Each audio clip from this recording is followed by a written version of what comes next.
The NFL is wonderful. And the playoffs, well, they're on another level. Do the Titans have a miracle left in them in what has been a magical season to this point? If they do, they need it now. The Green Bay Packers are going to be NFL champions for the third straight year. He grabbed it with 5 seconds to go and scores! To the end zone for the win! He caught it! Ball game! Chiefs to the championship game! Tatum steps into it. Pass is caught! Diggs! Sideline! Touchdown! Unbelievable! Vikings win it! There he is, waiting, looking. He's under the gun. Caught, he throws. It is! Oh, he caught it! Reviewing the play, quarterback's arm is going forward. It is an incomplete pass. Second and 10 on the 42. Wow. Montana looking, throwing in the end zone. Right far! 20, 10, he's got it! End zone! Touchdown Titans! There are no flags on the field! It's a miracle! Tennessee has pulled a miracle! To win the Lombardi, you first need to navigate the best teams in your conference. There will be drama, there will be heartbreak, and we cannot wait. This is the Sporting Almanac podcast.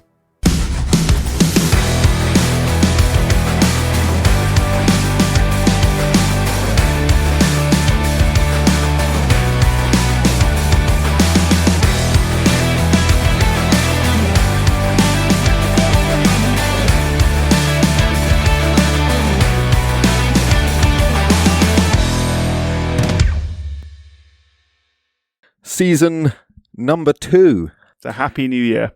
We are back, as we promised. It would be a very quick broken promise if we weren't. It was only a week ago. But Yeah. here we are. But, a lot can happen in a week of a man's life. You could get sacked, apparently. You could get sacked. There have been some sackings. We could have sacked one another, but we haven't. But Manchester United have sacked Ruben Amorim, finally. Chelsea have sacked Enzo Maresca, funnily. Celtic have sacked Wilfred Nancy. Yeah. Black Monday? To be fair to Amorim, yeah, he went out the right way. Had a little moan. He's absolutely right. The problems with the club was never really with him, although I don't think he did a fine job. I don't know. I hope they don't get Ollie back. I think they probably are going to. Him or Michael Carrick, the odds on. I think he was quite good in hindsight, looking back. But we'll see. That's all very funny. That's the football. The darts was very good. The darts was very inevitable. I put some money on Jan van Veen at the beginning of the tournament. I put it on each way because I'm a smart man. Yeah, smart money. So I did get a bit of money back. But, I mean, it's a different class, that final. Luke Littler is incredible. He is going to win a stupid amount of things in his career as long as he stays focused and continues to want to win. Because he could probably retire at 25 off the money he's made and never throw a dart again if he wanted to. But if he carries on wanting to win, it could be until someone better comes along. Yeah. And given the quantum leap in ability that he's demonstrated, that could be a while. Yeah. And then it's finally over. We're out of our misery. The Ashes is done. The Ashes is done. 4-1, as expected. Or a miraculous... No, it's going to be 4-1. We are recording this on day 4, and we're just jumping to the conclusion it's going to be 4-1. Yeah, 4-1. Either way, it doesn't matter. The series is gone. The series has been gone for an age, and we don't have to think about it for 2 years or 18 months. A few good England batting performances finally, but the bowlers letting us down this time. Another ton for Root. That was nice, but I'm ready to forget about cricket for a while. Me too, until the T20 World Cup comes around, which we will be covering. But different sort of cricket entirely. Yeah, other things to look forward to. We're going to try something different with the Winter Olympics and the Six Nations. A couple of mini episodes, like a series of episodes for those events. There's just too much damn sport on in February. So instead of trying to cover everything, which would be a week or two in advance, or maybe even with 3 weeks in advance, trying to fit everything in, we're going to break it down, a few mini episodes on specific sports, specific teams in the Six Nations perhaps, and then spoon feed you everything you need to know during as the events are going on. So a couple of days before the ice hockey, we'll check out the ice hockey one, so on and so forth. But we do still like the sounds of our own voices, and so we do. God, we really do. This is bread and butter. We're going back to basics. NFL again, playoffs again for the third time. Yeah, I mean, knockout football, Jack. Knockout football. I mean, there's a reason it's so popular. There's a reason that it was the introduction of the championship game in the NFL, which caused its popularity spike. We talk about that in episode 4, if you're interested. Very long episode 4, and a bit of microphone trouble as well. But if you can bear that, there's a lot of interesting information in there. But yeah, people love everything on the line. Winner takes all. It's because it's where it gets really tasty. I mean, American sports are, well, they're commercialized, basically. So their regular season is designed everything in America is to maximize ticket sales and merch. So it kind of doesn't really mean much. I mean, you can get lost in a regular American sports season because the NFL's probably the best. I know that's what you were going to say. It's a lot fewer games, so each game has a lot bigger impact on your end of season chances rather than you can go out and lose a basketball game. It's 1 in 82. You can get away with that. Baseball game 1 in 162. It's about winning series in baseball, not about winning games. But yeah, and hockey's 82 as well. So a lot more scope to drop games. Agree with all of that, but I would still say it's kind of unnecessarily complicated. It is difficult to follow. You don't ever really get a picture of what the playoffs are going to look like until sort of the final maybe quarter of the season where it starts to take shape. Well, final quarter of some of the games, to be honest, this time around. Well, yeah, this time around it's been crazy. Steelers-Ravens game. So yeah, like last kick of the game. Yeah. But once you're in the playoffs, it is pretty straightforward. I didn't know this. I probably should have done, given how much we've discussed American sport, but I suspect you will know it. But of the big 4 in America, obviously that being the aforementioned baseball, ice hockey, basketball, and American football, the NFL postseason is the only one to use a single elimination tournament in all of its rounds. It is, yeah. Baseball used to have single elimination, but just for the wild card round.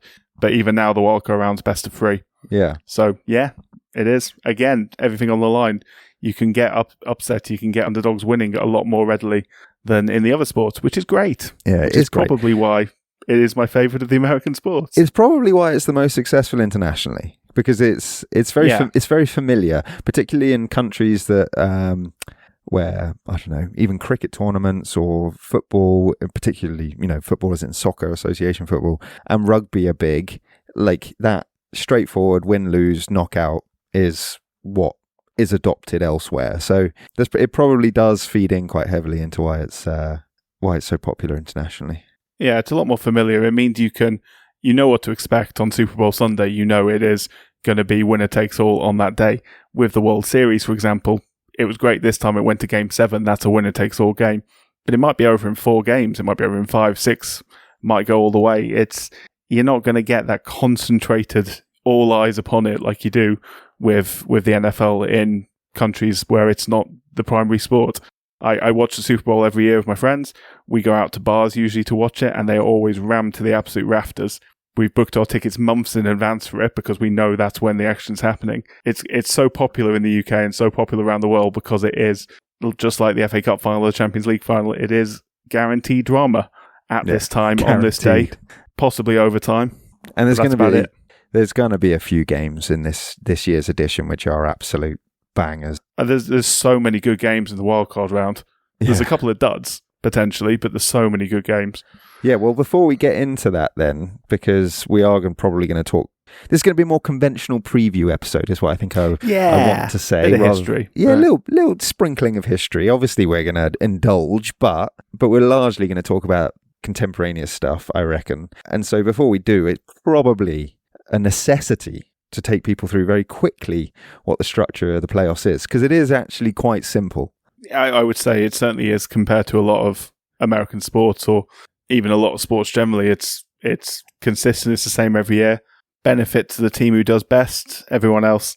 I think that the weird thing about it is the seeding system potentially, which I'll explain unless you want to explain it. Well, where Yeah. You get seeded. Yeah, so why don't I just say this, and then you explain the seeding, because the seeding it's sort of secondary consideration, but an important one. So there's two conferences, the AFC and the NFC, American Football Championship and National Football Championship. Doesn't really matter. You can think of them as two leagues. 7 teams qualify out of each conference for the playoffs. So that's 14 teams in total from a 32-team league. So less than half, which is a good thing. Me and you have discussed that before.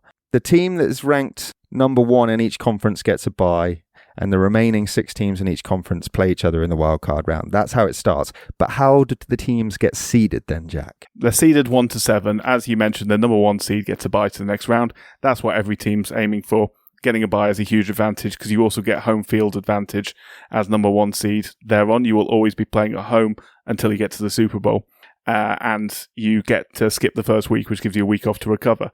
So obviously that is the team in the entire conference with the best record. They will also have won their division naturally because they got the best record. 2, 3, and 4 seeds are the other 3 teams who have won their division. So even if the 4th seed has a worse record, and they always do, than the 5th seed, they almost always do anyway, then they will still be seeded above them. And then the 5th, 6th, and 7th seeds are the 3 remaining teams who didn't win their division with the best record in order. So the best of those 3 records will be 5th, and then 6th, and then 7th. Yeah. Simple as that. And then the wildcard round, 2nd plays 7th, 3rd plays 6th, and 4th plays 5th. Yeah. With the higher seeded team playing at home. Simple. And then, but what it doesn't do is there isn't a tree that's preordained in the way that you get in like the FA Cup or the Champions League or something like that. The FA Cup actually is probably a better example because it's random. But in the NFL, the highest ranked team left in will always play the lowest ranked team left in and always have home field advantage, the higher ranked side. Yeah. So as you said, theoretically, and this almost never happens for the reasons I mentioned, that often the 4th seed is a dud who just happened to have won the weakest division. Theoretically, if it all went 2 seed, you'd end up with 1st playing 4th and 2nd playing 3rd. But let's say the team who is ranked 2nd lost to the team who's ranked 6th, then you end up, 7th even, sorry. Then you'd end up with the team who is 1st playing that 7th ranked team and then 3rd playing 4th rather than 2nd playing 3rd. Obviously, as before, so it rejigs the order every time. Yeah, exactly. But what it all really means is, as I say, seed 1 gets a bye. Other 3 the other 6th play each other in 3 games in the wild card round. That produces 3 winners, leaving you with 4 teams who play in the divisional round. That's effectively the semi-finals of the conference. Yeah. The winners progress. They go to the conference championship game, which is really the semi-finals, I guess. For the Super Bowl, yeah. But it's a big deal winning your championship, obviously. Yes, yeah. It always gets forgotten if you then lose the Super Bowl, but still. Of course. But then if you haven't been to the Super Bowl for ages, and winning a championship game is a really big deal. And the 2 conference winners play each other in the Super Bowl, and that is the only game that's played at a neutral venue, unless, of course, you happen to get to the Super Bowl when your franchise is hosting it, which has happened, but doesn't usually happen. Tampa Bay most recently, I think, unless someone else has since. I think that's right. When Brady won it against the Chiefs, 2021? It was during COVID, because that's the only time I've watched it without my friends around me. Yeah. Sad. Very sad. So, yeah, I mean, that's the playoffs, mate. Like, where do they come from? Where do they come from? I mean... This is pretty easy. It actually it is quite I wouldn't say boring. Boring's not the right word, but as I mentioned at the beginning, the NFL originally was just a league, as we would recognise in English sport. The winner wins the title. Then from 1933 onwards, they introduced a championship game, and this championship game really helped develop the league, basically. It was a really popular game. Once the TV era came along, millions and millions of people, like 30 million people by the 1960s, were watching it on television. It was a huge deal. Helped sort of bring the league from being sort of this local league around Ohio and Illinois, that sort of area, to really being a national league. Well, they could call itself the National Football League. Once it got to the point where they were playing the championship game, the league was split into East and West divisions. Later East and West conferences, they went through some name changes, but that's not important. And the winners of the 2 divisions or conferences, whatever it were, would play in the NFL championship game. So there were no playoffs as such. No. The postseason was one game, and it was the NFL Championship. The exception to that being if two teams finish on the same record, exactly, tiebreaker games. So this is as close as you got to like a divisional round game sort of thing, or conference championship, whatever you want to call it, where two teams with a tied record would play. The winner would then progress to the NFL Championship game. That happened 9 times in the NFL up until 1966. It also happened twice in the AFL, because this is the other thing that happened. We mentioned this again in great detail in episode 4. The AFL was a rival league introduced in 1960 to take on the NFL. They sort of had a bit of a war competing over player contracts, blah-de-blah, this, that, and the other, for a few years, and eventually realised they were stronger together. So they merged for 3 seasons, 1967, 68, and 69. They were separate entities, but they played a championship game together, the NFL-AFL Championship, as it was called, later, retrospectively for the first 2, called the Super Bowl. And from 1970 onwards, they merged fully, and instead of the NFL and the AFL, you had the NFC and the AFC, as we have now. And then that's when you got 8 teams in it, isn't it? It's worth mentioning, this is completely irrelevant to everything, but the NFL did have a second postseason game, but it was like a third-place playoff between 1960 and 1969. It was called the Playoff Bowl, but that was abolished once the 2 leagues merged. So between 1966 and 1969, the winner of the NFL and AFL Championship games met to decide the champion of the world at the Super Bowl. It was also about this time the expansion of the NFL to 16 teams meant that instead of being in 2 divisions, they got 2 conferences, I should say. It was split into 2 divisions in each conference, so basically 4 divisions in total in the league, which necessitated an actual playoff. So for the first time in 1967, there was the first genuine playoffs where there was a conference championship match played to decide the winner of each conference between the 2 division winners, and then the winners of that would progress to the Super Bowl. So the Green Bay Packers defeated the Los Angeles Rams 28-7 in the first conference championship game on December the 23rd, 1967. They then met Dallas Cowboys in the 1967 NFL Championship game for the right to play in what would retroactively be called Super Bowl II against the Oakland Raiders, which was to be held in Miami. So the 1967 Championship game, if we're going to talk a little bit of history in this episode before we get into the preview, is definitely worth a mention. Well, we already are, so dive in, mate. Love the history. We know. Oh, God, it just makes me all warm and fuzzy in this cold weather right now. If we weren't on record, you would describe that very differently. Moving swiftly on. So this 1967 NFL Championship was held at Lambeau Field in Green Bay, Wisconsin on New Year's Eve 1967. Now, what do you know about Wisconsin in late December, Ben? It is ridiculously cold. It is ridiculously cold. This game is now better known by another name, the Ice Bowl, and it is the coldest game in NFL history, certainly in NFL playoff history. How cold are we talking? Because it does get cold there. Are you ready for this? Yeah. So, kickoff temperature, just the ambient temperature, was minus 13 degrees Fahrenheit, which for those in everywhere except America is minus 25 degrees Celsius. Oof, pretty God. chilly. However, it was also a very windy day. And factoring in wind chill, yeah, right on the edge of one of the Great Lakes of America. So factoring in wind chill, the temperature got as low as minus 48 degrees Fahrenheit, which confusingly is minus 44 degrees Celsius because Fahrenheit and Celsius intersect at minus 40 degrees and then Fahrenheit. Anyway, never mind. Yeah, but we love those little tangents. Temperature. That's crazy cold. I mean, we've got... This is the kickoff temperature. Just to tease you. We've got national weather warnings currently because it's like -1 overnight here. Hey, it was -7 the other day when I was driving over the Pennines, mate. Come on. Yeah. At That's altitude Celsius as well. At altitude. That's mad. At altitude at like 1,000 feet. That's about what counts as altitude. Well, it does here, to be fair. It's not mile high, is it? No, that's insane. I mean, let's just put it this way. There is categorically no chance whatsoever that game takes place here. 0. Yeah. It -10, it wouldn't take place. Yeah, that's Celsius as well, so whatever that is in Fahrenheit. So we're kicking off at -25. This is insane. Yeah. It was a good game. It was, as I say, it was the Green Bay Packers versus the Dallas Cowboys, 2 absolutely legendary coaches in Vince Lombardi and Tom Landry in charge of the 2 teams. Green Bay had a wicked, sweet running game. Cowboys had the best defense in the business. So, quite evenly matched teams. Could go either way. The authorities considered postponing it until they saw the weather forecast. It was actually going to get worse in the days to come after December 31st. So they thought, sod it, let's give it our best.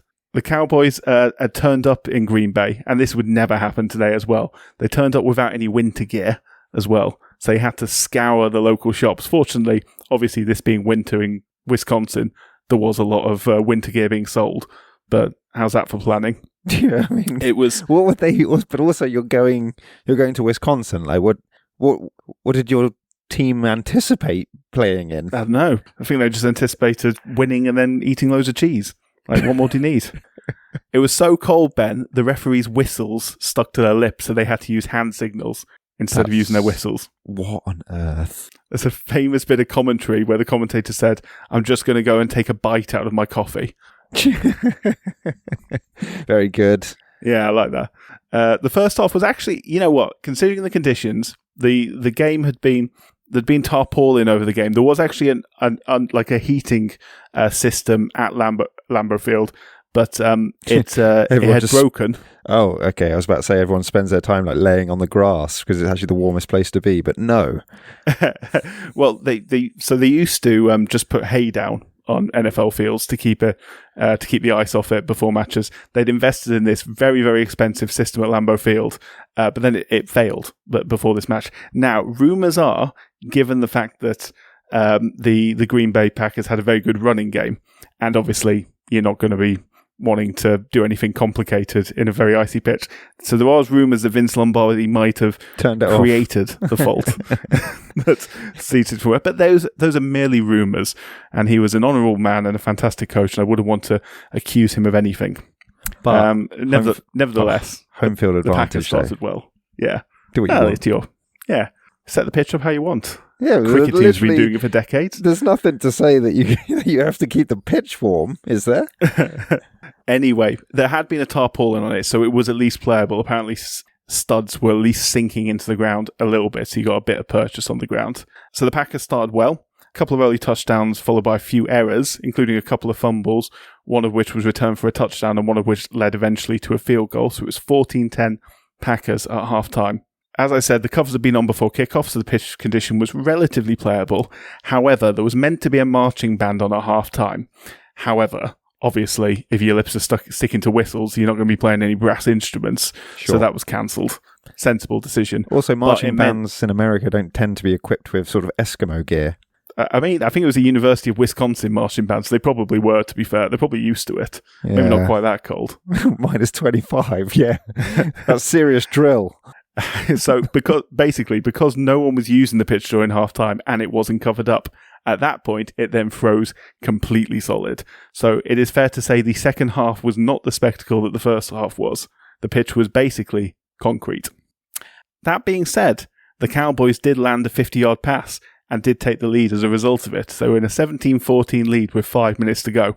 At this point, wind chill included, the temperature was now minus 70 degrees Fahrenheit, or minus 57 degrees centigrade. That's just authentically dangerous. That's like, I'm pretty sure that's like the kind of weather conditions that Scott and his team got caught in the Antarctic. Oh, for sure. Like there's a 0% chance you should be. Oates walked away to die. In the wilderness. Like, I was just literally about to say like that's like you're going to die weather. Oh yeah, they carried on playing. It's the time that men were men, Ben. Well, I mean, surely someone's hospitalised at the end of this. Yeah, a few fingernails fell off. So the Packers had the ball on their own 32-yard line, so they had 68 yards to go to try and make something happen, get a field goal to tie the game, get a touchdown to win it. It was a slow advance, a few yards at a time. The Cowboys were really scared of giving up a big play, so they gave them the small yards, and the Packers kept taking it and taking it and taking it, using the time they had. They had 5 minutes on the clock, bit of time to use. A misdirection play eventually got them to the 3-yard line, and then they managed to get a first down after that to get to the 1-yard line. So at the 1-yard line, full set of downs, enough time on the clock. So they kept trying to hand it off for a nice simple handoff play to Donnie Anderson, their running back, but twice in a row he fell over. He slipped on the ground, couldn't even make it back to the starting position. still one yard away. The Packers used their final timeout at this point, so it was 3rd and goal, I should say, with 16 seconds left on the clock. So, quarterback Bart Starr, which is an excellent name, conferred with his coach, Vince Lombardi. His right guard, Jerry Kramer, had assured him he could get enough purchase on the icy ground to create a gap for a runner to go through. Rather than take the expected route of a passing play, which is the normal thing you do at that point, because if you do a running play and you get stopped, you might not have enough time to do another running play with no timeouts left. Whereas if you pass it and you fail, you will get that second running play because of the clock stops on an incomplete pass. So Starr told Lombardi he feared another slip if he handed over, but that he thought that they should run it, despite not having time to run another play afterwards. Lombardi said to him, and I quote, "Run it and we can get the hell out of here." Lombardi didn't have a clue. Yeah, he didn't tell him what play to run. He just sent Starr out to the field. Someone asked him from his bench, "What play is he going to run?" And he was just like, "Hell if I know." Yeah, that's great coaching. He was a great vibes man. I mean, if you're going to compliment someone for being a vibesman, Lombardi is the guy. Legend. So Starr called the play, which was Brown right 31 wedge, to be precise. It was a short yardage fullback handoff run. So basically, hand it off to the fullback, block efficiently to create a hole for him. He runs through. Game over. However, Bart Starr neglected to tell any of his teammates he would be hanging onto the ball and not handing it over to any of them because they kept falling over. So he decided to hang on to the ball himself. So one huge block, one gap created, one quarterback sneak, and the Packers had the win right at the death. It's one of the most famous plays in NFL history. It's called the block, because they like to give these plays names. That one is the block. Yeah. There's actually really good footage of it. There's really good footage of it for a really strange reason. I mean, they might have got this footage anyway, but one of the cameras that they were using to film the game had frozen completely solid and couldn't be moved, but it just happened to be pointing directly at the spot that he was speaking over. So you see the block really good. It's actually a good sort of lesson in how offensive and defensive linesmen work, because it looks like chaos when you watch it live, obviously, because it happens so quickly. Slow it right down, get the camera angle right, and you see the artistry. Maybe we'll add it to the show notes. Maybe we will. It is worth a watch. It is very good. So Dallas tried a couple of desperation passes with their 16 seconds they had left, but all came to naught. Packers won 21-17. Heading to the AFL Championship game, later known as Super Bowl II. Not that they cared about that, though, because at this point, the Super Bowl hadn't actually overtaken the NFL Championship game in, prestige, because the NFL teams at this point were so much better than the AFL. That would change once the Jets and Kansas City Chiefs won it from the AFL. It made the game a bit more important. It was always important to the AFL teams, but the NFL team started treating it seriously then. And obviously, of course, when the merger happened, that was moot. So the Packers, by winning, they became the only NFL team to ever win a three-peat. Obviously, that's never happened in the Super Bowl era, but because they'd won the NFL championship the year before the Super Bowl era, it was technically their third in a row because they won the first two Super Bowls. And it was also Vince Lombardi's last ever game coaching the Packers at Lambeau as well. And obviously the Super Bowl being his last ever game coaching them. Cheeseheads. Yeah. The the Super Bowl trophy, for those who don't know, is now the Vince Lombardi trophy, named after him. Gonna say there's a reason they named the trophy after this geezer. If you're gonna want to try and emulate anyone as a coach, anyone's style and his leadership skills, he is an exceptional man. He was ahead of his time in so many ways. He is definitely worth studying. That is my advice. Yeah, so Packers went on to beat the Raiders in Florida, much warmer conditions in Florida, and won the Super Bowl. So the Super Bowl now... Packers are one of the great franchises, aren't they? They are. They really are. And they've also got the most postseason appearances, I think, 37. It's weird with me because I probably don't like the Packers as much as I should, because historically they're a great team and obviously Vince Lombardi and all that. The problem is that most of the time I've been an NFL fan, they had Aaron Rodgers as quarterback. Yeah. And Aaron Rodgers is quite a divisive figure. He continues to divide to this day. He's a bit mad. He's in the playoffs now. Yeah, Steelers. Just about. Steelers stealing it, yeah. Yeah. Well, another significant outcome of this, and the last thing I'll mention on it, they don't play the Super Bowl anywhere that's going to be cold, basically for this reason. They don't want the weather to be the headline. So if they play it somewhere cold, like they did in Minneapolis, Minnesota in 2018, the Philly special indoors, game. Is it? It's indoors, yeah. It's in a domed arena. So it was like 2 degrees Fahrenheit outside, which is like minus 15 or something. But inside the nice dome, it was lovely. Yeah, probably not that warm, but warm enough. Yeah, so I guess that makes sense. But it's a bit of a shame. That's a great story. I'd heard of the Ice Bowl, like, colloquially, I think, but I didn't know the details or the circumstances, and I certainly didn't appreciate it being that cold because I thought it was American hyperbole. No, literally. I mean, quite a few players needed minor hospital treatment afterwards, and there's a few sort of cold and flu-like symptoms you get from being exposed to hypothermia, basically, as well as several players got frostbite. Not bad enough to lose a toe, but like I said, some fingernails may have been lost as a result. Jeez, yeah, like it just wouldn't happen in this day and age. Yeah, no, it's cool. Like, I mean, there is I know that you probably want to talk about a couple of other playoff moments in time, but I guess just a couple. In terms of like the expansion of the playoffs, because obviously there's 14 teams in it now. I think it increased to 10 in 78, 16 in 82. Yeah. Although there was an NFL strike that year, so I think that was a shortened season. Yeah, it's similar to what they did in the Major League Baseball during the COVID season, because that was shortened. They basically expand the playoffs as a result, so it's sort of like shorter season but a bigger playoffs as a result of that. That was just 1982 that happened. Yeah, because it went back in 83, didn't it, to 10. 12 in 1990, and then your status quo 14 as of 2020. Yeah, it was 12 for a long time. Yeah, it was. I remember. But 12 for I think 30 years. 14 is but 20. No, 30 years. Yeah. God Almighty, we're old. Mm-hmm. How was 1990 that long ago? 45 years ago. 35 years ago. God, we're old. What are you doing? I don't know. 36 years ago. Yeah, you're losing your head over our middle-agedness. I feel ancient, Ben. 36 years ago.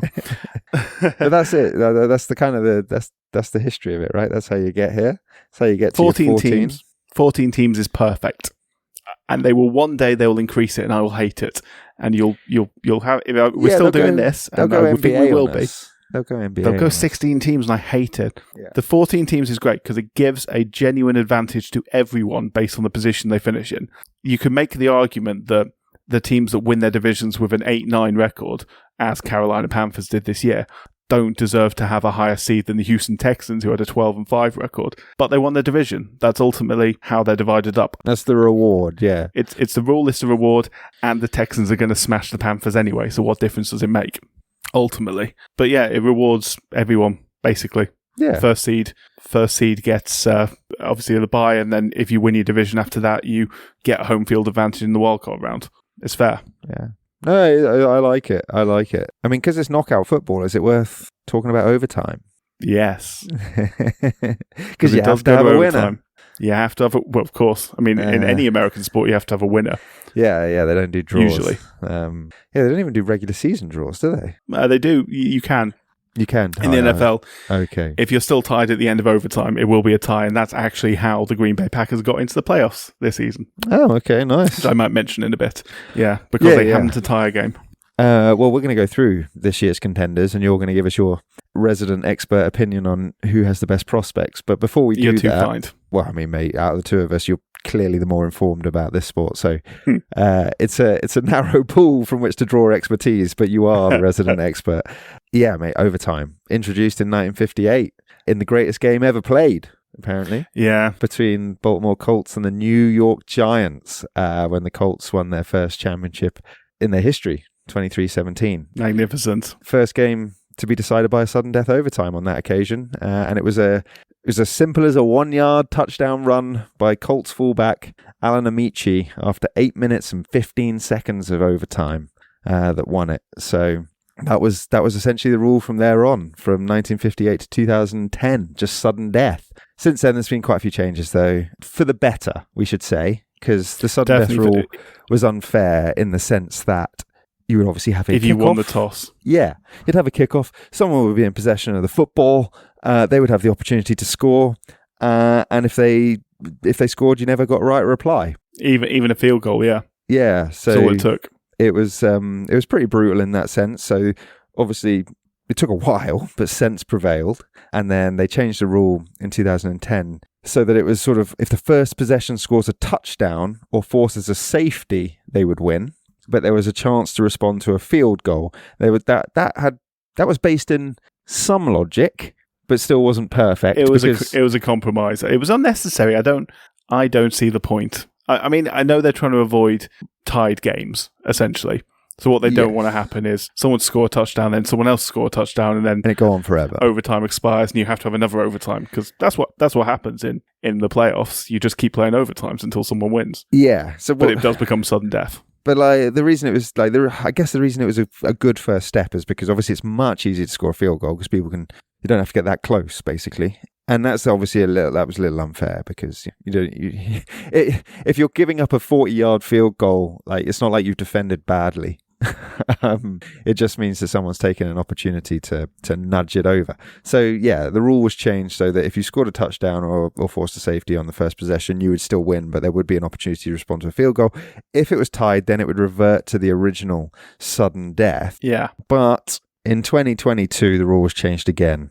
And so essentially what this all means is that both sides now get a possession regardless of the type of score, and then it's sudden death. So it doesn't matter if you score a touchdown, the other opposition will get an opportunity to respond, which is much fairer. Yeah, it is. And it brings more tactics into play, like 2-point conversions become a significant thing. If you score your touchdown, do you go for a 2-point conversion to force your opponent to have to do the same? Should you respond with a touchdown? Do you go for a 2-point conversion to end the game there and then? Or do you just take the point and keep playing? It's interesting. It's much fairer. I didn't like the old rule. I mainly didn't like the old rule because the Patriots once won because of it. Probably is what ruined it for me in that Falcons game.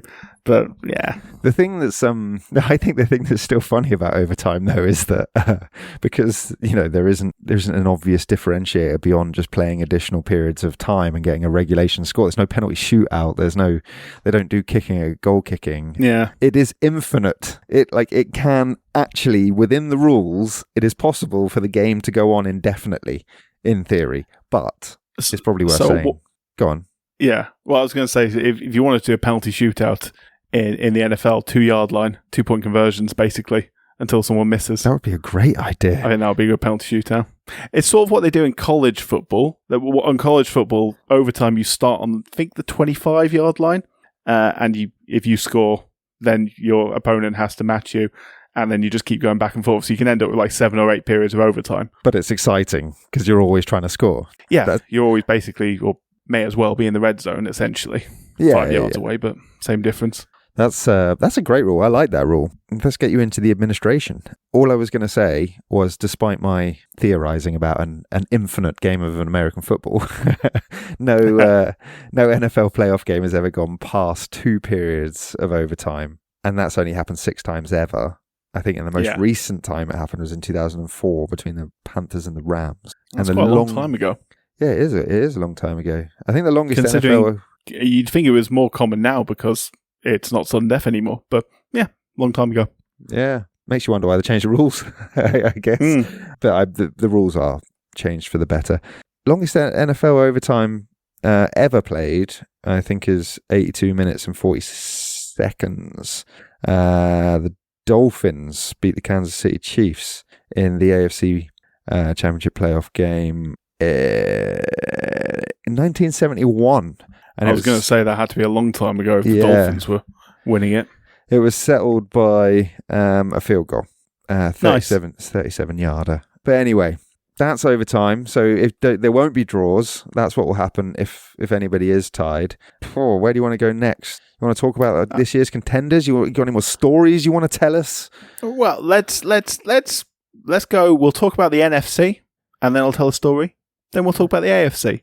I'll finish on another story. All right. How about that? Yeah, I like that a lot. Okay, NFC seedings. Let me introduce our protagonists, and you can tell us. Give us a synopsis if you like of their season. What you think's going to happen. Are you going 1-7 or 7-1? 1-7, because then we can get rid of the buys then, and we can get into the meat and drink of the games. Oh, this week's games, yeah. Yeah. There's exactly. Before we do that, let's just set the scene. No Lamar, no Mahomes. Yeah, massive. No Joe Burrow again. No Joe Burrow. First time since 2018 the Chiefs aren't going to be in the AFC Championship game. It's crazy. That is great. That is a wild statistic. Crazy drop-off. I don't want to It's be a been a dick. bad season. I don't want to be a dick, but the Jets drought stretches to 15 years. Jets are really bad. You can say it, Ben. The Jets are really bad. The Jets are really bad. If it's any consolation, the Dolphins and the Raiders are on 23 and 25-year playoff losing streaks longer than the Jets, and neither of them have made it. I would happily lose in the wild card round, Ben. I'd go in a 7 seed and I'd get spanked more than happily. But there are two teams, and we'll get to them, in the Texans and the Jags, who have never been to a Super Bowl. Yeah. Which is fun. Both fairly new teams, to be fair, but yeah. True. Yeah, that's true. That is true, in the interests of balance. But, so those are the people that are not in it. Who is in it? And we are starting with the NFC. Seed number 1, the Seattle Seahawks. Okay, Jack, what do you think? I mean, they're quite good.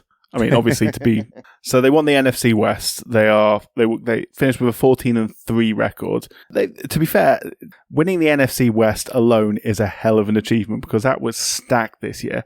Has the Los Angeles Rams in there, has the San Francisco 49ers in there, has the Arizona Cardinals in it as well, but the less said about them, the better.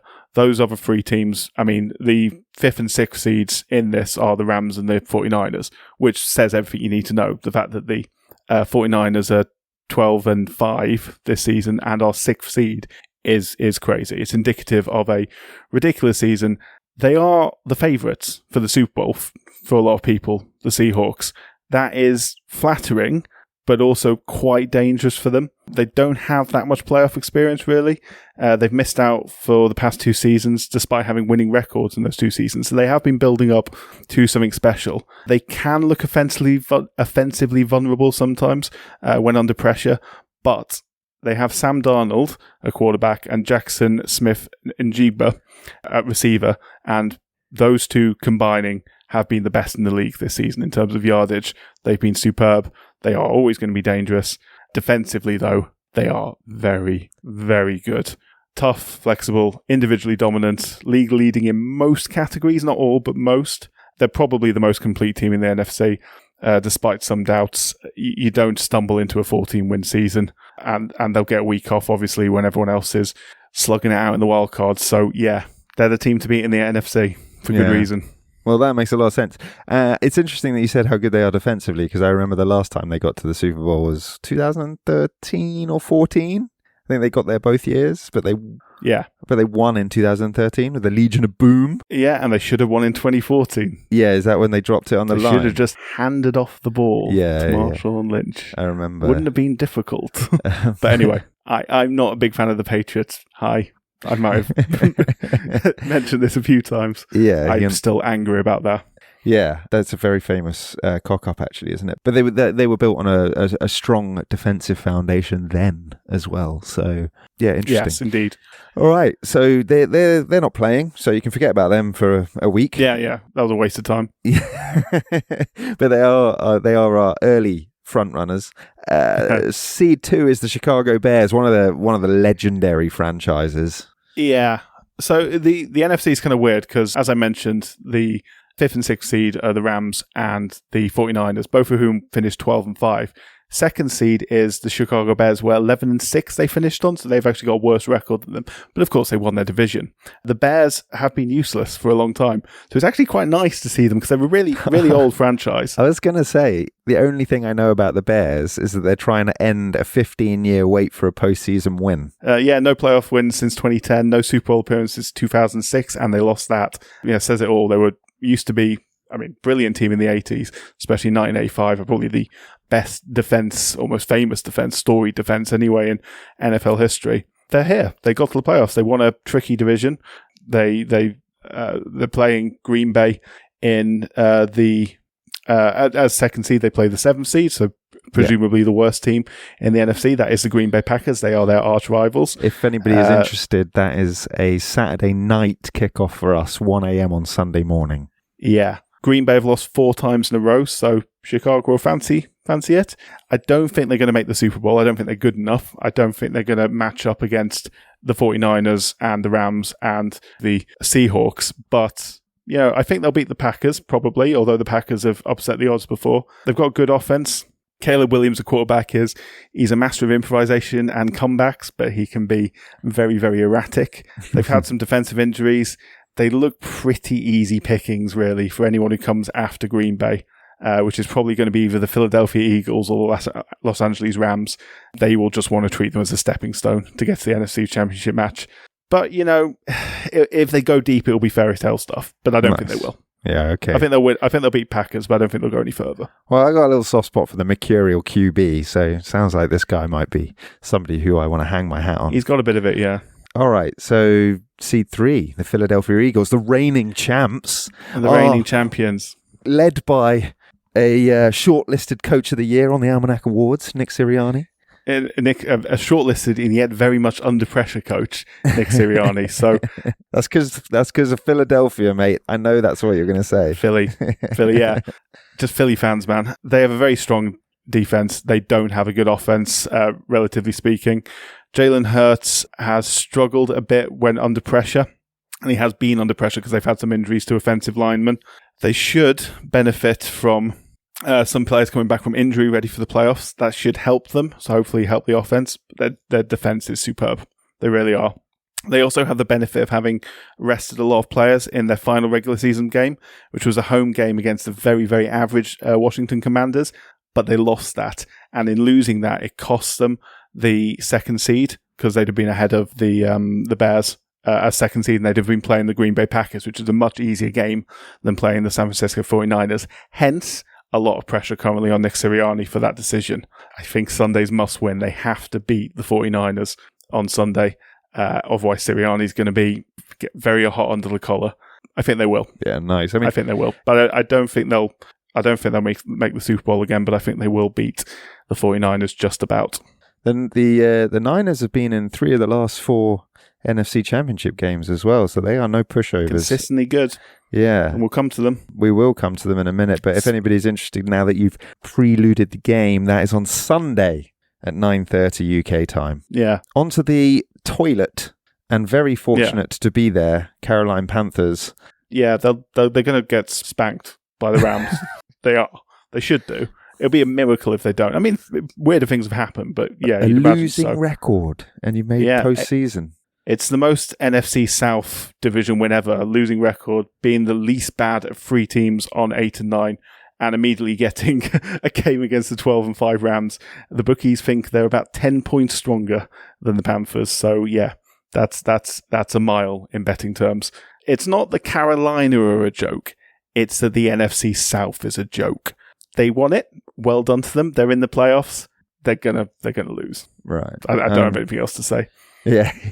Well, the Rams are at the Panthers Saturday, 9:30 UK time. If you want to tune into that, those top 4 be watching that.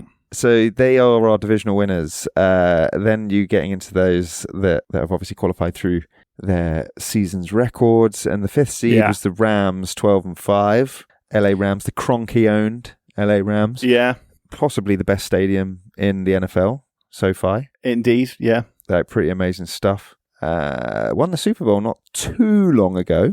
With 2022? Yeah, all-star lineup. That's when they had like Adele and everyone, wasn't it? Yeah, and Aaron Donald, one of the best defensive players of all time as well. And Matt Stafford, a quarterback. And Matt Stafford is still there to this day. He's 37 years old, I think. He's had 17 seasons now as a pro. He's done it all in his career. He's won a Super Bowl. He's had a monster trade from the Detroit Lions. Pro Bowls, first team All-American at college. He threw a touchdown pass once with a dislocated shoulder, which is one of my favourite bit of mic'd up plays of all time. Insane. I might link that one as well. It's so good. If the show notes it. Yeah, he probably is going to win the league's MVP this season. It's either going to be him or Drake May, and there's a lot of debate over that. I'll come to that when we talk about the Patriots. If he does, and he wins the Super Bowl, he'll probably retire, and he'll get straight into the Hall of Fame, and that'll be a hell of a way to go for him. The Rams, they had a tricky end to the season. They were winning the division until week 12, dropped a few games towards the end, but I got a sneaky suspicion about them. I think they're the team to beat, apart from Seattle. I think them versus Seattle, if it doesn't come sooner because of how the seeding works, will be a very, very good championship game, but it may well come sooner because of how the seeding works. Yeah. But yeah, I think they've got a really good shot of winning the Super Bowl this year. The Rams, yeah. Sorry, the Niners. Who are we talking about? The Niners now. Yeah. 6th seed. We're on to the 49ers, are we? Sorry, lost my bearings for a moment. The 6th seed, the Niners, yeah. Yeah, like I said, a 12-5 team, a 6th seed is bonkers. It's the sort of nonsense you get when the NFC West is as good as it is. They are dangerous, they're talented, they're physical, really well-oiled offense led by Mr. Irrelevant no more. Yeah, Brock Purdy, who is very, very relevant nowadays. He was exceptionally good at times this season. He had injury early on, came back in. He was effective at times with return, peaked and looked very good a couple of times. I don't know if he's really quite fully up to speed yet, but yeah, we'll see how that goes. What might let them down, though, is, and this is actually quite rare for the 49ers, they have quite a weak defensive side of the ball at the moment, and a tough wildcard match, obviously, against familiar opponents and arguably their polar opposites. I mean, the good defensively, bad offensively, Philadelphia, it's probably going to be the tie of the round, or it'll be a complete dud. I don't know. Whoever wins it will come out feeling pretty confident, I'd say. Probably battered and bruised, but very confident. I mean, I don't know about the 49ers. I think the Eagles will beat them. Right. I mean, it's a humdinger of a tie, though, just on paper. It's far too good for a wild card round. Yeah. Because of the weird seeding, because of how good the NFC West is. I agree. I mean, they've actually got a better record than the Eagles. That's the irony. But I know that's a misleading because they don't all play the same teams. But yeah, okay, well, the 49ers, I mean, you've mentioned him, Mr. Irrelevant. We've spoken about this before, so people who have listened to this before will know what Mr. Irrelevant is. But for those who don't, it means he got picked last in the draft and nobody really fancied him. And then the 49ers had an absolute injury crisis and he made his debut and he was incredible. And he's stayed in ever since. Efficient, I would say. Yeah. It was if not good. Spectacular at times. He is very good. It's just a lovely story as well. Rounding us off, though, in the NFC, the Cheeseheads, the Green Bay Packers. Yeah, 9-7-1 because they tied a game. And the Lions and the Vikings both went 9-8. So it was that tied game, that one crazy tied game, 40-all draw against Dallas in September, which was the difference, and that's got the Packers into the playoffs, which is a crazy way to make it. Trip to Chicago as their reward. It's not impossible. They could upset the odds. They've done it before, like I said. They're not going to make it to Santa Clara for the Super Bowl. They're not good enough. But they've won a wild card game against the odds before. We'll see. They stole the preseason headlines this year because obviously they went in big for Micah Parsons. I saw this from the Cowboys. I didn't know about the injury though because you told me about this before we started recording. I didn't know that passed me by. He tore his ACL, in Denver. CC Mahomes. In December, which is a shame. I mean, with him, would they have a chance? Probably not still, but they'd certainly be. I might back them to beat the Bears if that was the case, or at least put them pretty even. Without him, I can't see it happening. But again, stranger things have happened than them winning, but it would be their only win. Knockout They're football. not going deep. Knockout football. There we go. Yeah, NFC. okay, let's just quickly recap the fixtures then, and then you can tell us your yarn that you want to spin about presumably a very good NFC championship game or playoff game of some sort. That would be excellent if that was the case. It isn't, but that would be excellent. Oh, okay. It's actually an AFC game. Okay, all right then, no problem. Well, Saturday, as we said, Los Angeles Rams are at the Panthers at 9:30. If you want to stay up even later, the Packers go to the Bears at 1 a.m. Sunday morning into Saturday night into Sunday morning, and then actually on Sunday evening, rounding off the NFC wildcard round, you've got the 49ers going to the Eagles at 9:30. It will be on Sky over here, maybe Channel 4. Yes, or Channel 5 perhaps. I don't know.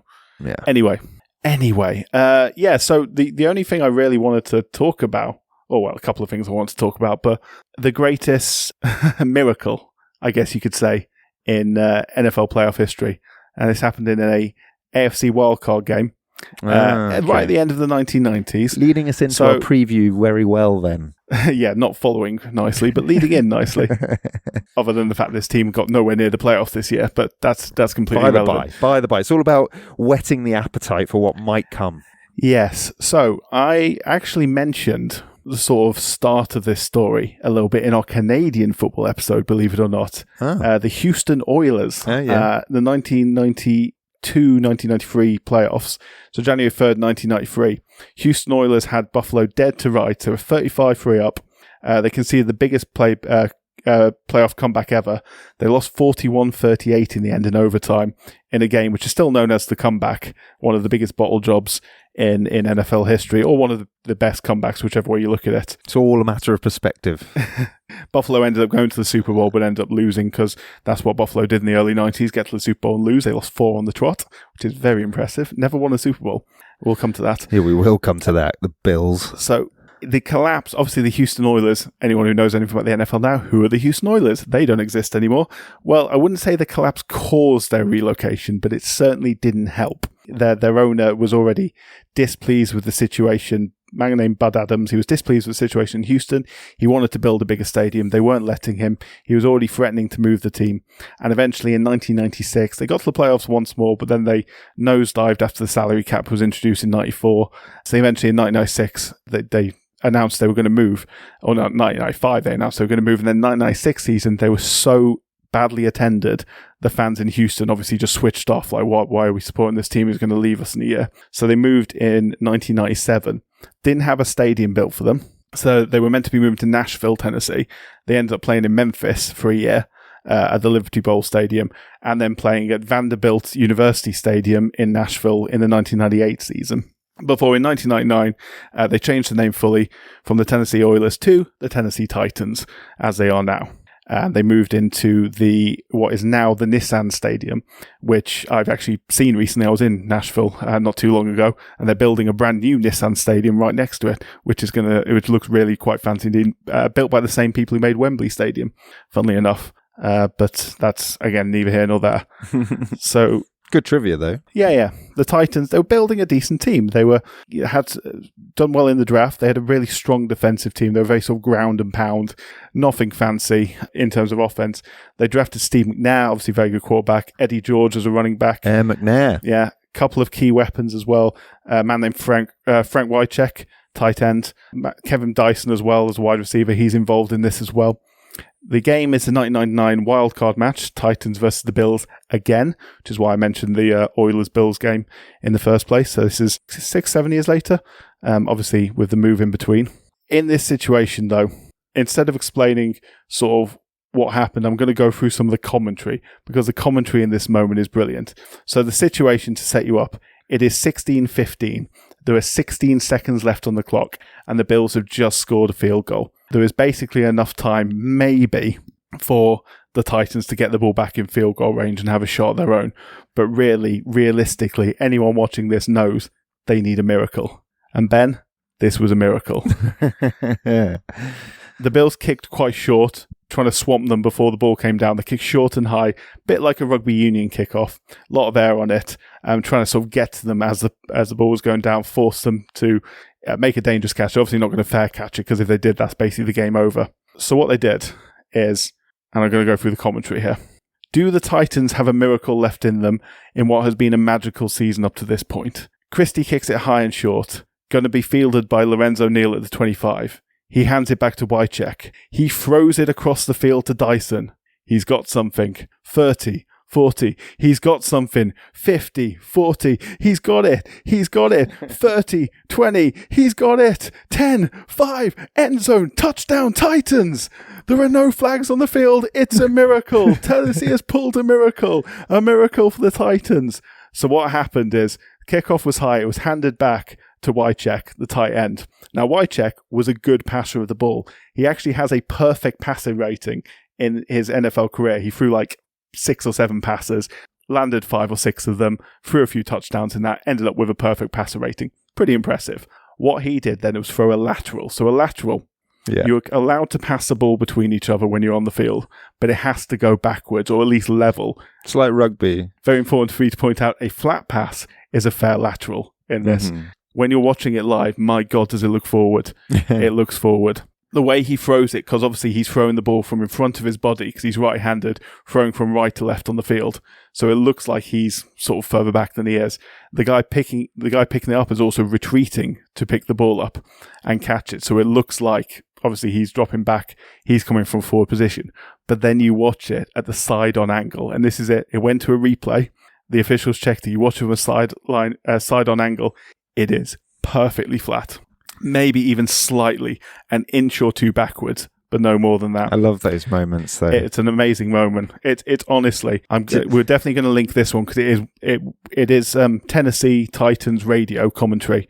So it's completely biased, which is the best sort of commentary. Which is even better. Do you know what it's giving me? It's giving me that is Auburn's going to win the football game vibes. It's very He's similar. Run it back 110 yards. It's a brilliant moment. I mean, there's nothing more I can say about it. It was one of the best moments. We all link it. The only other thing I will mention is a couple of tragedies linked to it. McNair. Obviously, Steve McNair. He's dead. Yeah. He died in 2009. He was unfortunately killed by his ex-girlfriend, I believe. Yeah. Which is horrible, obviously. The other one, he got shot, just for those who want the end to that story. Thanks, Ben. Appreciate that. You're welcome. Details are important, so I'll give you that. The other one I want to mention is Frank Wycheck, just because we've mentioned similar stories before. Unfortunately, he was working for the Titans radio stations and various things like that as a pundit. In 2017, after he retired, of course, he was obviously great tight end, really, really good player, really, really beloved, always hardworking, always prepared to put himself into dangerous situations, go in head first, shall we say. He also later did a bit of a work as a professional wrestler. CTE. Which, again, adds to the problem here. Here we go. Yeah. He had to step down from his work in 2017 due to what he acknowledged as being likely very scary symptoms related to CTE.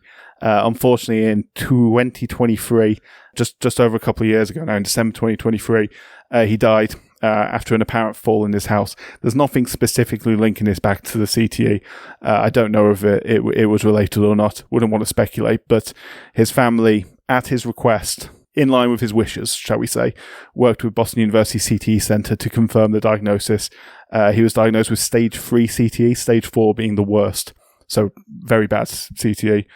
A sad story, but he was open and honest about the symptoms he was suffering, and his family, in line with his wishes, hope that his diagnosis raises obviously awareness and leads to better education and support for former players and their families. So definitely worth noting that. And as of February 2023, 345 of 376 NFL players studied by Boston University CTE Center had been diagnosed with CTE. So it's a huge issue, huge scale issue. Yeah, it's epidemic. It's a dangerous sport.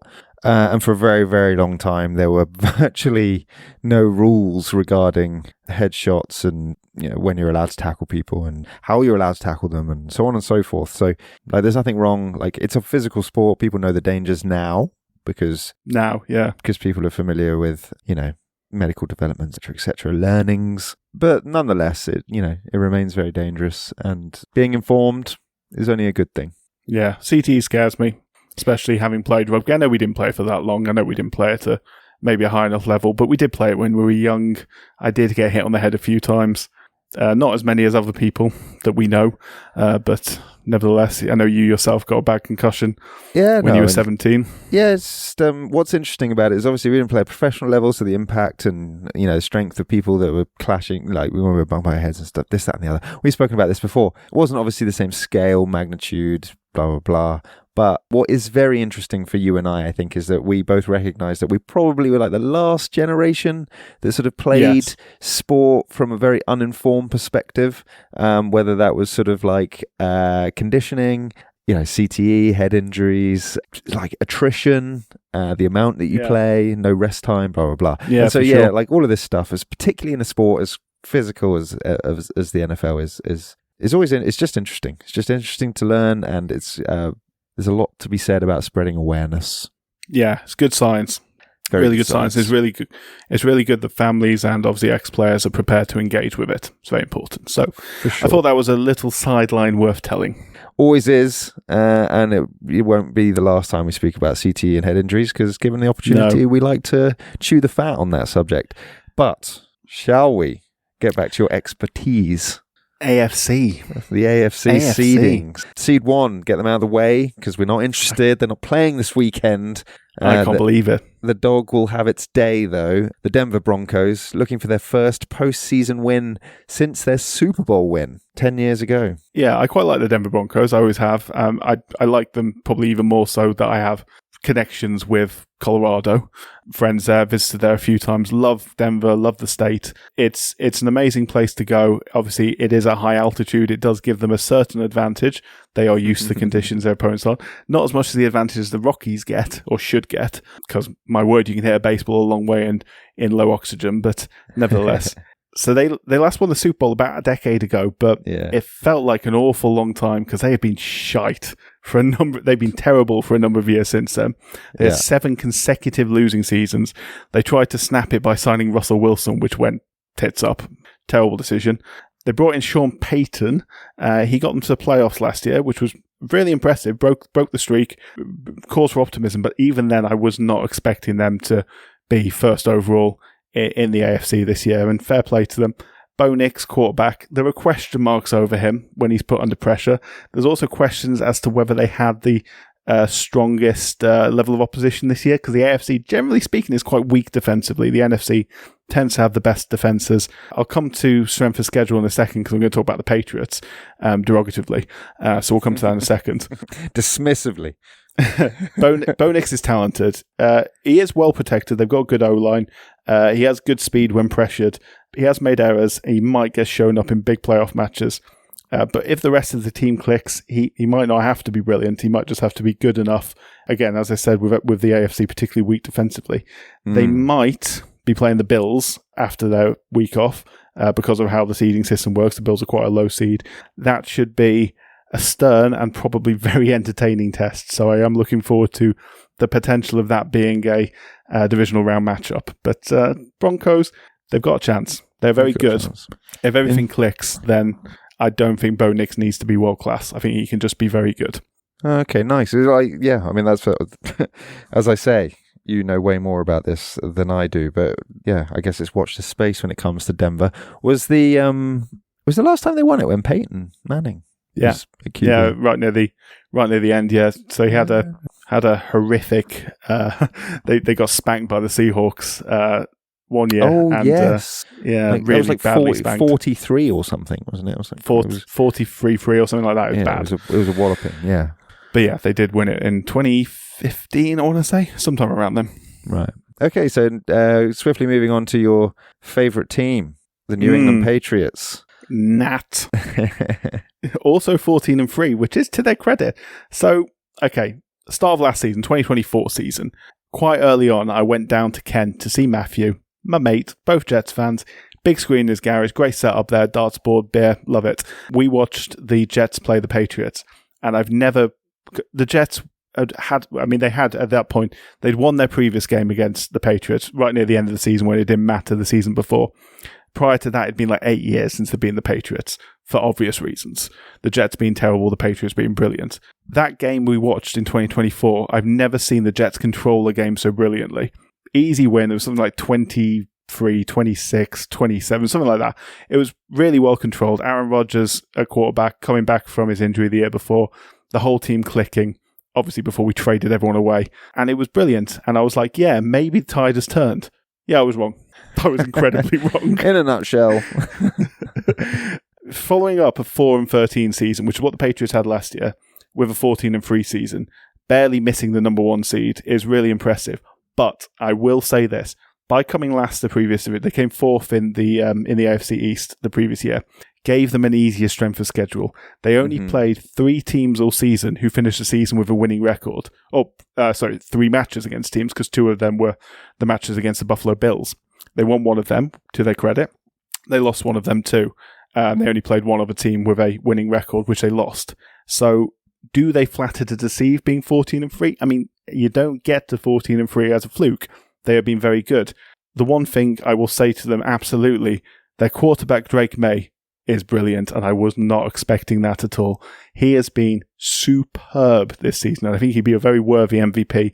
Yeah, you said the deciders went that way. Yeah, you said he's in contention for that when we were talking before we recorded. But you think that the wins are behind Matthew Stafford?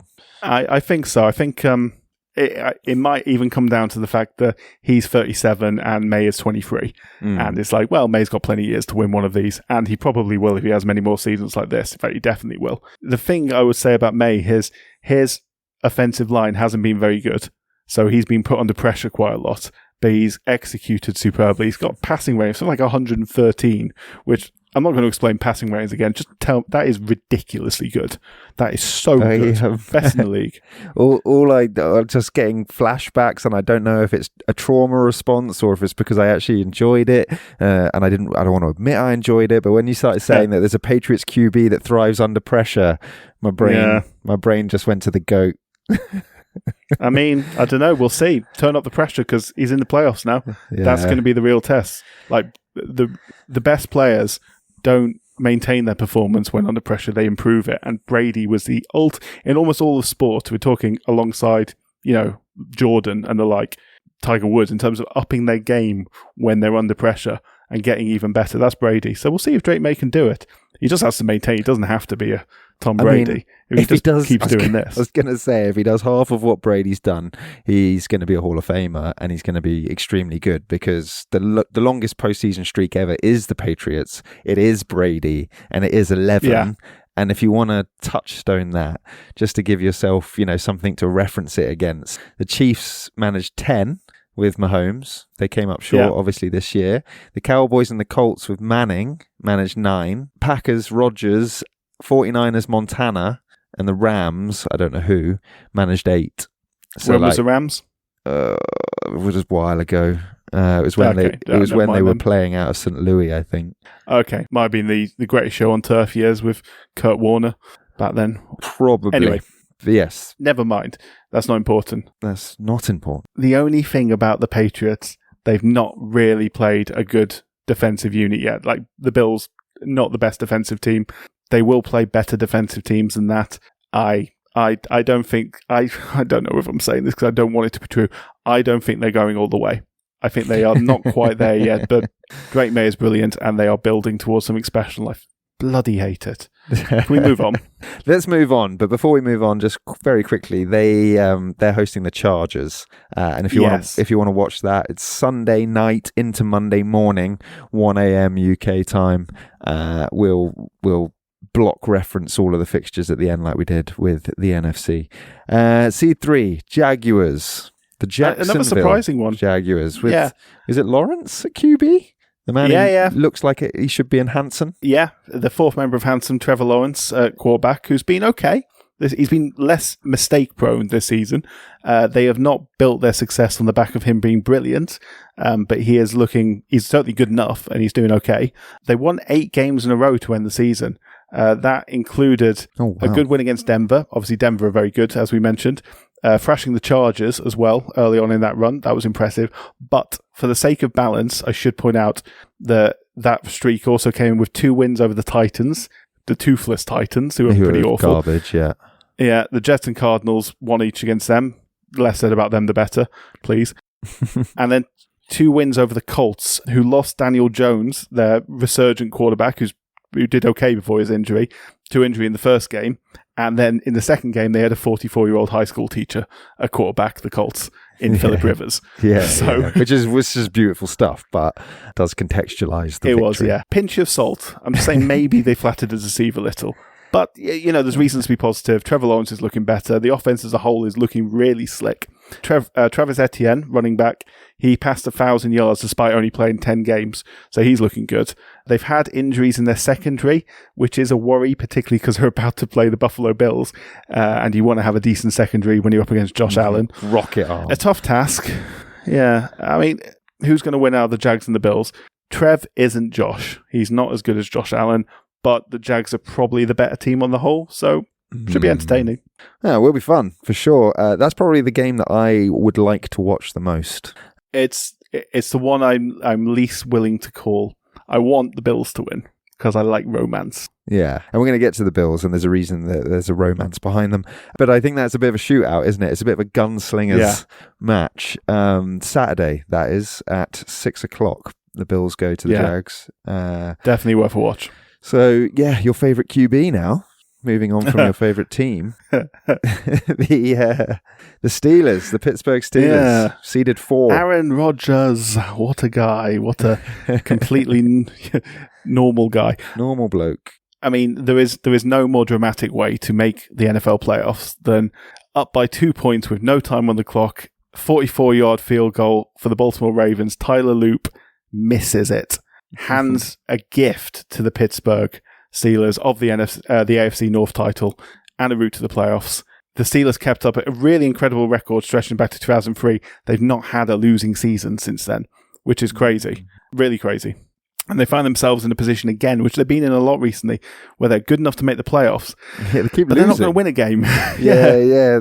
They're on like some crazy streak of losing. 6 losses in a row, including the last 2 years. Bear in mind, they don't have losing seasons. They get in the playoffs very often. They haven't won a playoff game since 2016, which is crazy. That is crazy. That's like Ben Roethlisberger era. They've got over 30 postseason appearances, as you say. They are one of the sides that are a regular in the postseason. Yeah. So they've got really good parts of their team as well. Their defensive line's really good. Should cause the Texans a lot of problems. So they might not go 1-out. They might put the Texans under pressure. They might beat them. You never know. Realistically, the Texans have just won 9 on the bounce, which I'll come to in a second. I think it probably will be 1-out for the Steelers, but we'll see. Feels like a mismatch, but we'll see. Stringing together 3 wins to make the Super Bowl ain't going to happen, though. The Steelers ain't that good. They're lucky to be here. They'll be happy to be here. They'll probably take what they can get. They had a bit of a difficult build-up to the season, so they'll take it. Yeah, sound. Well, they're going to be playing the Texans, as you've already said. Texans are going to the Steelers on Monday night into Tuesday morning, so it's probably an unrealistic one for UK viewers, 1 a.m. Yeah. Watch the highlights if you want. So, yeah, let's talk about the Texans. Dark horse. Texans are a dark horse. You like it. You're feeling it. They've won 9 on the bounce, which is very impressive. They went from being 3-5. That's very impressive. I was going to say, it would have made them 3-5. Yeah. Bit like when you said about the Jags, they would have been 5-4 before they went on a streak. Yeah, sorry. Go ahead. Yeah. I mean, very impressive. And they've got, one of the league's nastiest defenses, like simply put. They are very, very good defensively. They saw off the Jags, the Bills, the Chiefs, the Chargers, and pre-Jones injury Colts in that run. Very impressive. The bookies aren't rating them as highly as the Broncos, the Pats, or the Bills for the AFC title. I say that just makes them the dark horses. They should beat the Steelers. I hope they beat the Steelers. They would likely then be on a trip to Denver or New England after that, depending on obviously how the Bills do. I would say New England, particularly, will not have come across a defense like the Texans this season. I think that will be a really tough test for them. Very interesting. Maybe I'm being optimistic, but I'd like to see that tie. That would be nice. The Texans are dreadful historically as well, so it would be really quite nice. They've got the worst postseason record. I think they've only ever made 8 playoffs. They only became a team in 2002, so fairly recently. Sure, but yes, they haven't been great since then. They looked good last season. The question really for them is, are they ready to take on the Broncos and the Patriots on the whole? CJ Stroud is very unpredictable at quarterback. Hard to predict play by play, let alone game by game. So that's really where the question mark lies. But if the defense turns up, they could be anyone. Certainly have the talent to win it all. Whether they can execute when it matters most, I guess we'll see. I guess we will see. I look forward to it. Okay. The Bills. We've been waiting to talk about the Bills. Seeded 6. Ridiculous. They are, before you take the lead, can I just say that the Bills are on the franchise's longest consecutive postseason appearance with 6 in a row. 7 with this year. We like Josh Allen. Good. We like Josh Allen. Hard not to. Yeah, but they don't ever win. Yeah, the reason they don't ever win, though, is because they usually end up playing the Kansas City Chiefs, and they ain't going to be a problem. The Bills landing at 6th seed on a 12-5 record is indicative of how mad this season has been in the NFL, and the AFC more so. Look back at the AFC quarterbacks from a couple of years ago. Obviously, Mahomes, Jackson, Burrow, Josh Allen, all slugging it out. The AFC looking way ahead of the NFC, certainly entertainment-wise at the very least. Now, 3 of those 4 have missed the playoffs, obviously leaving Josh Allen without his perpetual boogeymen and theoretically with about as clear a path to the Super Bowl as ever before. So, if not now, then when? But they've got so many problems, the Bills. So many problems. They are defensively tired, injured, run down, a receiving core who are not as good as their quarterback, who are prone to dropping, making errors at key moments. They find it difficult to pressure opposition quarterbacks in their defensive line. They have a history of losing in the playoffs, but they do have Josh Allen, and they have James Cook, who's a running back who's also very, very good, who's led the league this season in rushing yards. I think 1,700 odd rushing yards, which is, I mean, in anyone's book, very impressive. Yeah. Not quite OJ levels, but pretty impressive. Hey, look, say what you want about the man, but he could run. The record. Yeah. This should not be taken as a defense of OJ Simpson in any way or anything he's done. It's a defense of his record as a running back, like he was an absolute monster. Every NFL episode we end up talking about OJ. Stop. Okay, how did we get onto OJ from the Bills? The running backs. I mean, he played for the Bills, so that's quite logical. Did. Yeah, I guess there's a nice transition. Anyway, I mean, if the receivers hold on to their catches, if the defense sort of ups their levels, then yeah, maybe there's a fairy tale in upstate New York to come, but I don't know. I hope so. I really hope so. They made the divisional game or the championship game in 4 of the 5 of last... Yeah, and they keep getting beaten by the Chiefs, or was it 1 year by they got done by the Bengals, yeah. 1 year, and they got Joe done Burrow. by that was in a divisional game. They also got done by the Chiefs in a divisional game, and that was 23-24. The Bengals was 22-23, and then they lost last year in the championship game, and they lost in 2020 in the championship game. Yeah. And to be fair to them, I mean, I know this is the way the playoffs work, but away in all of those games, I think, because it's very difficult to... It is, yeah, and they'll be away in all their games this time as well, barring the Chargers also going on a mazy run, but almost certainly. Yeah. So that's the Bills. Speaking of the Chargers, I would like the Bills to win, and you said I would. Like, that's just where my heart lies with it. Yeah. Bills Rams Super Bowl would be the dream. Nice. Everyone's a winner. Well, the Chargers then. Let's just finish off your little preview. I mean, I've said this. I've said this a few. I feel so sorry for Justin Herbert. He has done really well. His numbers will never get him mentioned for the MVP, but he's been sat behind a really bad offensive line all season. He's got receivers who are so inconsistent. It's painful. He's dragged them to the playoffs through the back door. He's put in more rushing yards this season than he ever has before. Basically, because he's constantly scrambling out of a broken pocket, a collapsing pocket around him. I think he should be in the talk. At least mentioned for the MVP award, considering what he's done. I think it's easy being a good quarterback when you're behind a good offensive line. He is not. Which, I mean, to be honest, is an argument you can make for Drake May as well. I mean, he's probably going to get blamed when they inevitably lose against New England Patriots as well in their wildcard match, and such is the life of a good QB in a bad team. They do have a good defense, though. They do actually genuinely have a very good defense. In fact, they probably have as good a defense as the Patriots will have played this season, which will be interesting. Okay. But I don't think they're going to beat the Patriots. Still don't fancy it. No, I wish I could say they would, but there's no point having a good defense that can keep a good offense to like 17 points if your offense can't even muster enough competence to get like 10 on the board. They've been awful, shambolic some games towards the end of the season. Well, that's probably not going to get it done. It's a shame. No. But let's see. They go to the Patriots on Sunday into Monday morning, 1 a.m. Probably another ambitious one for UK viewers. But that sort of rounds off the AFC seedings. And just again, summarize for you. So Saturday, you got Buffalo at Jacksonville at 6 o'clock. So that's very watchable.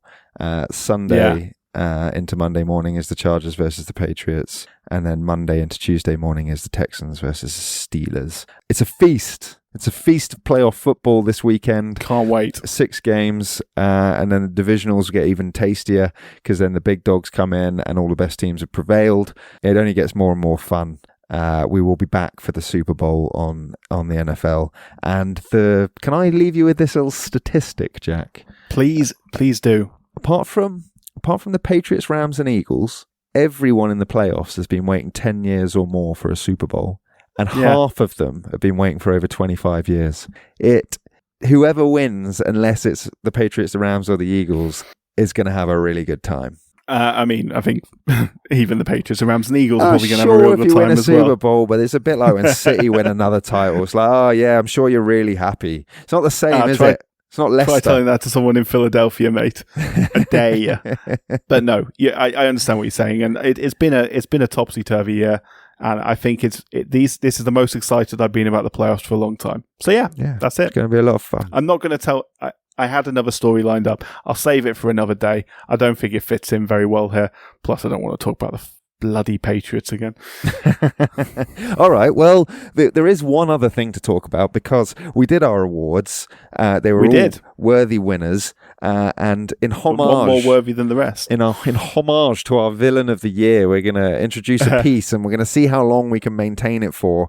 It is called, Jack. It's called "What's Gianni been up to this week?"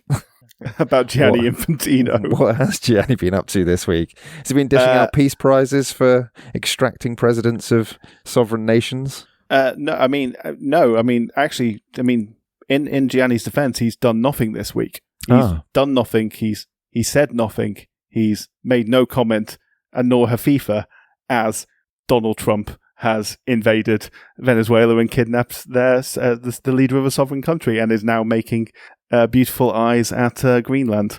So yeah, that's what Gianni's done this week. Absolutely nothing. Weird that when it's not in his interest. Let's see what he's up to next week. I'm sure he'll have something to say. Yeah, all right. Well, the villain of the year is going to be a standing piece until another is crowned. Next week, Australian Open. The tennis is back. Yeah. That'll be a fun one. The big dogs are back. We like talking tennis. I don't know what it is about it.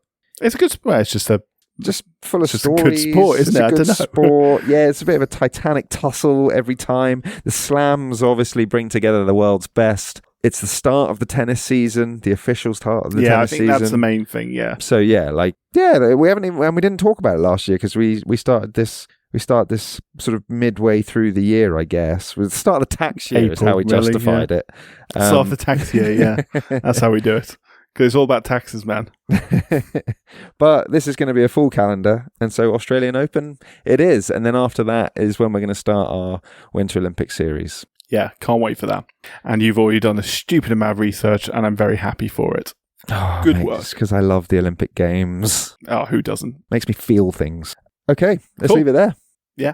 If you want to watch the NFL playoffs, Sky Sports is your main place in England. You already mentioned that, didn't you? So why am I mentioning this again? If you're in America, it'll be on everywhere. Just turn on a TV. If you're in Canada, it'll probably be on everywhere. In fact, it'll be on everywhere. It's the NFL. It's not like this is a small event. Yeah, it's the NFL. Yeah. See you next week. See you next week, mate. Bye-bye. Happy New Year, everyone, and thanks for picking us to start it. As ever, I implore you, on my knees with hands clasped in desperation, to like, subscribe, comment, and share wherever you get your podcasts from. And go ahead and tell a friend too if you have time after all that. Our theme tune is Oh Yeah by Harmonia Productions. You can find us on Blue Sky and Instagram, and potentially more socials too soon. Next up is the Australian Open Tennis. Until then, whether you're 8 and 9 and happy to be there, or you've got a city breathing down your neck, baying for more success, sport is nothing without the history that makes it. Goodbye.